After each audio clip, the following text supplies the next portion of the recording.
कोल्हापुरातील एक मुलगी बेपत्ता झाल्याच्या घटनेनंतर परिसरात तणावाचं वातावरण निर्माण झालं। या प्रकरणी शाहूपुरी पोलिसात गुन्हा दाखल होऊन 4 दिवस उलटल्यानंतरही मुलीचा शोध लागला नसल्यानं संबंधित समाज आक्रमक झालाय। आज अचानक सुमारे 300 ते 400 नागरिक शाहूपुरी पोलीस ठाण्यात आले। त्यांनी पोलीस निरीक्षक संतोष डोके यांची भेट घेत तपासाबाबत जाब विचारला। तपासात विलंब का होतोय असा सवाल करत नागरिकांनी जोरदार घोषणाबाजी केली।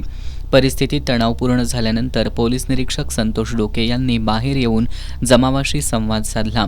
तपास योग्य दिशेने सुरू असून पोलिसांची पथकं विविध ठिकाणी रवाना करण्यात आल्याची माहिती त्यांनी दिली। तसंच लवकरात लवकर मुलीचा शोध घेऊन तिला सुरक्षितपणे कुटुंबाच्या ताब्यात देण्याचं आश्वासन दिलं। दरम्यान नागरिकांनी पोलिसांना अल्टिमेटम देत उद्या रविवारी रात्री 9 वाजेपर्यंत मुलगी सापडली नाही तर सोमवारी कोल्हापूर बंदची हाक देण्यात येईल असा इशारा दिला।